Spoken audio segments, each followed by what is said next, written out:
Welcome back to the Flaherty Solutions Podcast. My name's Kevin Flaherty. I'm Erin Flaherty, and we're bringing back the audio version of this podcast because we realized some people like to listen to us when they're commuting. That's right. And when they're getting ready in the morning, so we are bringing back the audio. We've been podcasting on video for a while, but we're bringing the audio back. So now we got it. So today we are hopping into being resourceful with what you have. All right, so last episode, meanings to that. Yeah, last episode we talked about doing things for free, like utilizing free items that you want to use.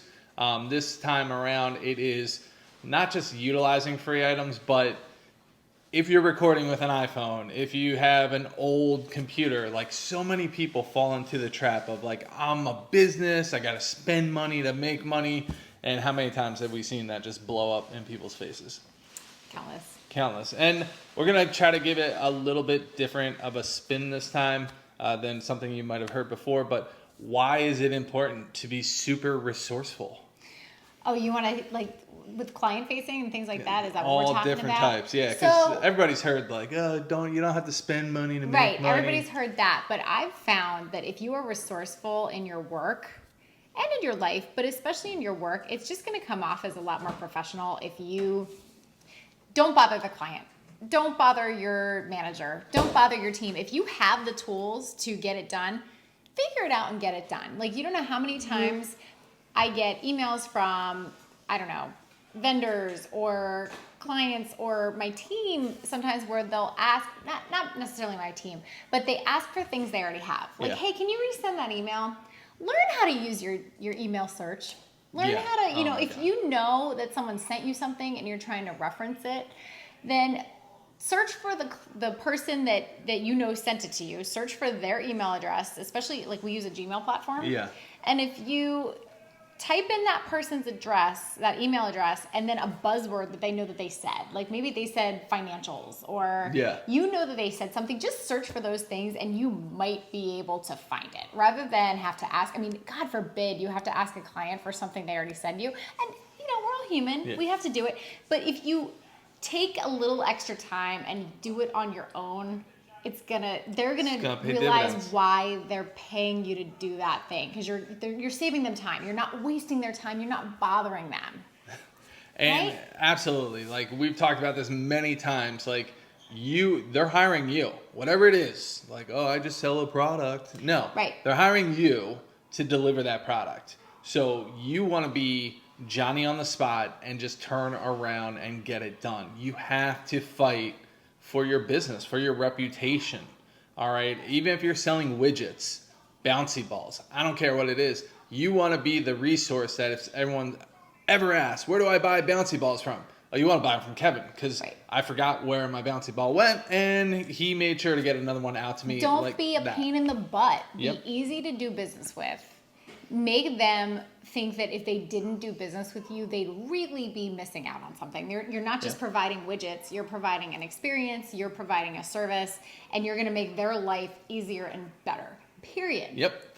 And this goes in the service side too. So I just completed a website. I just completed an ebook and a Amazon book, and all that stuff is going live as we speak. I talked to 2 or 3 different, we're beating up on the marketers, web designs. I talked to a few, and once again, weeks went by before I heard a response. Unacceptable. Resourceful. If somebody emails you, and I'm offering you opportunity to work for me, all you have to do is say hey, let me take a look at this a little bit later, and I'll get back to you. Set your own deadline for yourself. I got to get to Kevin before I go to bed at 10 o'clock, or before I turn on the news at 8:30. Or do something like that. If someone gives you an inkling that they want to do business with you, you write back something that day. Yes. That day. Even if it just, I will get back to you by the end of the week. You write something that day. I feel like it's unacceptable not to. Yeah. We call it in our business the sunset rule. Like if somebody calls you and you've just been slammed all day, bother the sun goes down, you better call them back. Acknowledge. And just, people just want to be heard. And if you do need to ask for things that because there are times where you can't do business until you need something from the client or you need something from your vendor. Compile one list. don't go back and say like, I need this, like quick touch. And then like, oh, I need that. Like try to compile all that you need in one email. You know what I mean? Just so you're not. Yeah, you don't want to go back and forth. Right. Because so, you're being resourceful. Here's the list of things that I need. And maybe even if you have to start a draft in your email of here are the things that I'll need for this client. And just start a running list and then just send one email. Unless you're stuck and you need one thing to get to the next thing. That's another thing that drives me crazy in my business because operations you send them a file and they will send it back once they find the first mistake. And they're like, ooh, you're missing this signature on page 2. Well, they stopped looking, and on page 4, there was also an initial missing. So you want to do a one touch where you review the file completely, and then you turn around and say, like, all right, you're missing section, C, D, and W. Right. So do you have other things to say about like the cost standpoint, like being resourceful with what you have, like using? So yes, I'm glad you transitioned back to cost. So back to kind of our last episode, and you can always find it in the description below how to click on us, and then you can go and find our other videos if you're ever having trouble with that, or just reach out. We'll point it to you in the right direction. But the items you buy for your business, all right, I have a perfect example with YouTube. I'm being told by other YouTubers like, oh, what type of camera do you shoot with? I shoot with an iPhone. I have the iPhone 11. And it does everything I want it to. And they're like, oh my God, your videos are going to be amazing if you get the Sony. It's only $600. And I'm like, no. And my channel is growing. Right. Because I'm providing content with an iPhone that works. All right? That's all you need. You need to provide content. If I got an expensive camera, it is going to set me back months. Not monetary wise, not money, but because I'm going to have a huge learning curve.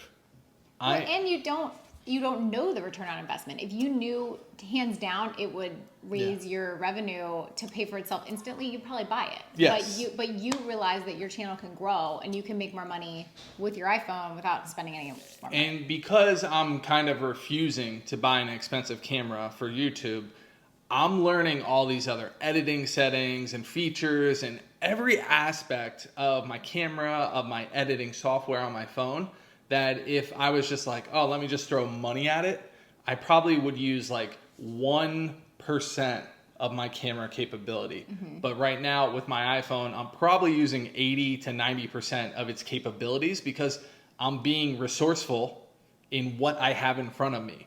With my editing software, I keep learning more and more about what I have in front of me instead of going out and spending hundreds of dollars on software, on cameras. Mm-hmm. And this goes for all social media. So if you're starting a business out there and you're trying to understand, like, why isn't my post blowing up? I just took the most beautiful picture, or I ran the best advertisement. It is all content. You can provide content on a crappy camera, on bad lighting, bad microphone. But if the content is really good, people will stick around for the content. So it comes down to what value are you providing? Mm-hmm. And I think a lot of this is very YouTube specific. A lot of people are like, oh, if I just get a better camera, right, followers will come, subscribers will come. If I cook this $500 steak, subscribers will come. None of that stuff works. Right. It helps. You can get lucky. But 99% of it is providing quality content. Right, being in demand with something. Yes. Right? So I believe I forgot a business tool that is free on our last episode, and it actually goes with what we're talking about being resourceful. Calendly is an appointment scheduler. Mm-hmm. So they have a free version, which I did not realize, where I can send people a link and they can click on it and it has my availability and I set parameters, and they have a free version, and the free version only has one type of appointment slot. So if I wanted to pay for the 15-minute appointment, 30-minute appointment, an hour appointment, I could pay, it might be $8 a month. It's not much, but my point is I can't stand when people say, well, it's only $8 a month, because then they do that 5, 10, 15 times over in the month. And then all of a sudden I'm fine with having one type of appointment. Most of my phone calls are about a half hour. Yeah. So I normally stick with the half hour. It's free to me. It's convenient for, my client or my vendor to schedule on theirs. And what I've actually done before is if I need an hour slot, I'll change it to the hour just for that person and then change it back. So it's worth that minor inconvenience to me to save $8 a month, because I know I'm going to do that all over in my business. I'm going to do it over and over and over again, and it's going to multiply the savings every single month. Yep. It's not worth it to me just to have 3 choices. You know what I mean? And maybe a little bit more branding. I mean, I'm in demand. We're getting calls. Yeah. I mean, there are certain points where it's like, all right, time to buy the software. Yeah. But I feel like if you have a grittiness and you're trying to like really make it work without having to open up your wallet, that's a sign of success. Like, you're going to do whatever it takes to like make it. And it's kind of like a badge of honor, where we've seen so many businesses that are like, oh, it's $2,000 for a new sign. The sign's going to bring business. And then they throw up the sign, and then 6 months later, that restaurant is going out of business. It wasn't the sign. It was the quality of their work. You have to analyze the return on investment. If it's going to save you, if you're an entrepreneur, your time should be at least worth at least $100 an hour, at least. So if this thing is going to save you an hour per week, per month, probably go for it. If it costs less than what your hour is worth. Yes. But if you don't know what it's going to bring you, if you don't know if that magic marketing tool is going to bring you something, you may just want to, there's so many free marketing tools, there's so many free computer software programs. If you don't know the ROI, the return on investment, then just think a minute before you just make that purchase. Love it. Hopefully this was useful. Anything else? No, but let us know what you think about it. What's the next topic we're talking about the next podcast? I think it's Who Are You Serving? Who are you serving? So this is all just going boom, boom, boom. This is like a mini series. Free, resourcefulness is second, and now Who Are You Serving, which is going to be the kingpin of bringing your business together. So make sure to subscribe so you don't miss any of the episodes.